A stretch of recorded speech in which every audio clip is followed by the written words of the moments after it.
exciting review of the Aurora DuoCart. This is a vintage-inspired pen. It actually is meant to look kind of like a Aurora 88, a vintage Aurora 88. In fact, let me go grab one, because I didn't think of it. Doggone it. It was meant, at the time it came out, originally, as kind of a lower-cost Aurora 88. The Aurora 88, somebody asked me just recently in the comments what are my top 3 pens. The vintage Aurora 88 is one of mine.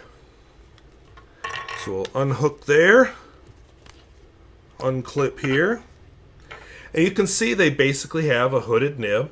You might notice no piston turning knob on the DuoCart, no ink window on the DuoCart, and there's a good reason. The Aurora 88 is a piston converter pen. Let me set it aside because he's not star. The DuoCart is a cartridge pen. It was one of the early cartridge pens. In fact, you could fit 2 cartridges inside, apparently. I, of course, have a converter because I can't go cartridge very easily. But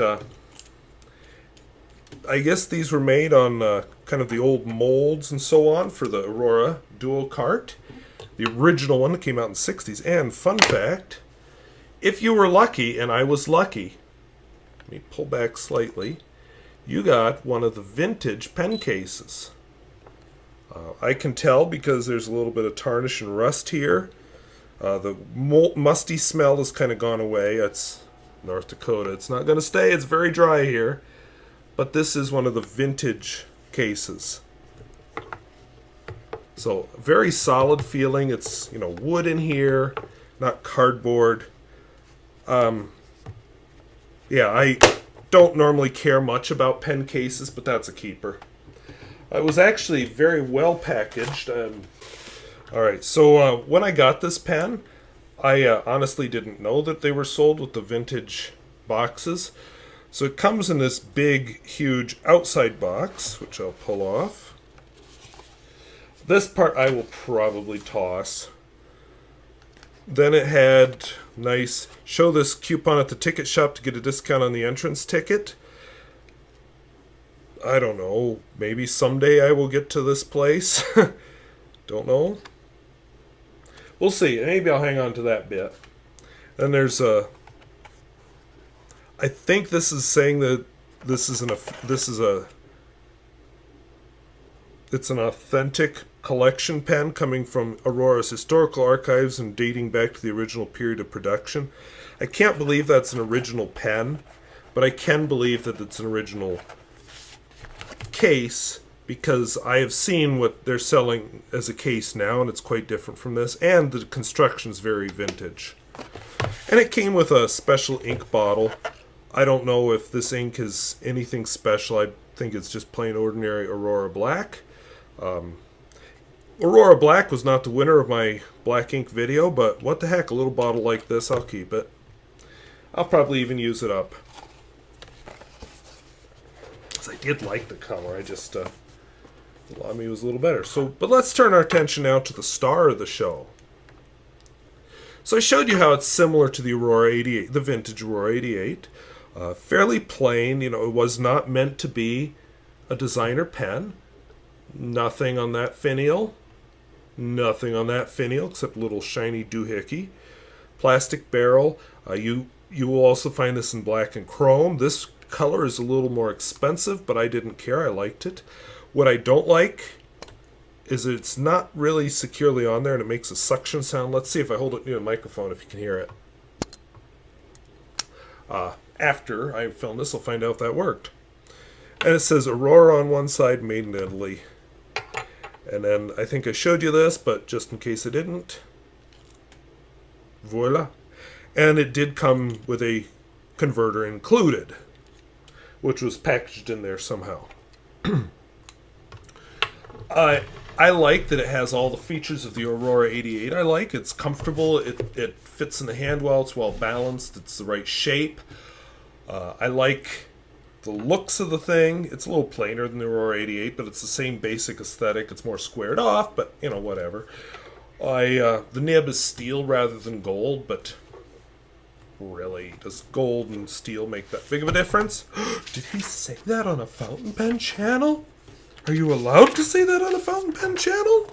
Well, I just did. All right, so let's take a look at this guy. Since it's not a true vintage pen, I'm not going to give it the full vintage treatment. Yeah, look how wet that is. And this is not an ink that typically I would describe as wet. But in this pen, it's really shining. Yeah, buddy. The ink is Rohrer and Klingner Scabiosa, which is one of their iron gall inks. As far as flex, I mean, it's a semi-hooded nib. Don't expect much. It bit of line variation, not a lot, and it's not a flex pen, and I'm not going to push it too far. And there's why. You don't have much room to do it. Let's see, wetness and flow.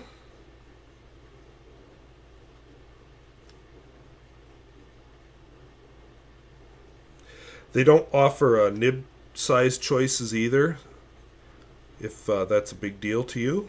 Keep that in mind. I'd describe this probably as a medium or maybe a broad.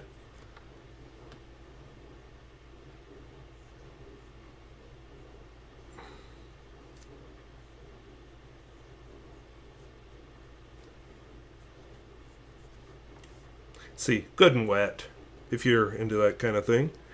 Reverse writing.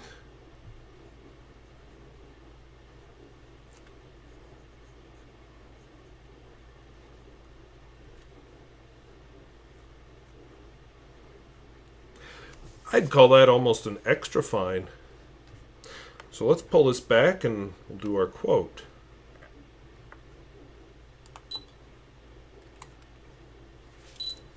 Pull out the right notebook here. I have too much stuff stacked over here for all the reviews I'm filming today. I'm trying to get ahead. This is, I enjoy this pen, so I'm going to do a slightly longer quote. Yeah, here we go.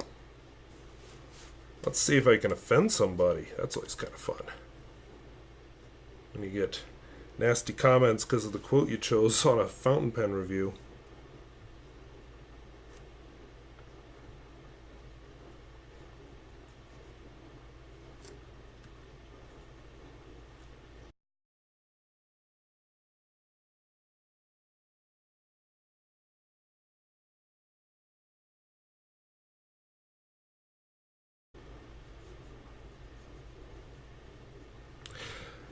I just hate writing under that camera because I feel cramped and I can't write properly. I forgot to mention, as far as posting, it is pretty secure and it goes on pretty deeply, so I guess it makes it a little more back weighted, but for me it rests right there, so it's not a problem. But I'm not a poster, so make of that what you will.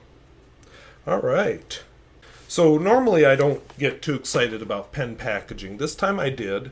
And I didn't even know till I got the pen that it had cool packaging. I think it's kind of neat that they found all those old pen cases and they sold them until they ran out.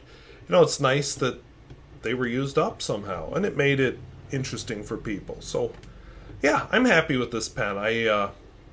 Would I consider it good value? I think it's kind of expensive for a pen, but I really, really like it, so let's call it a luxury value. It has no practical value, but as far as luxury, it's a lot of fun. And if you don't want to pay quite as much, the black and silver one is a bit cheaper, so you have some options there.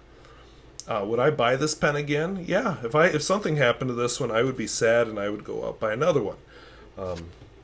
Hopefully nothing happens to the pen case because I can't get another one of those. So I hope this is interesting. I hope it was useful. We'll see you later. Bye-bye.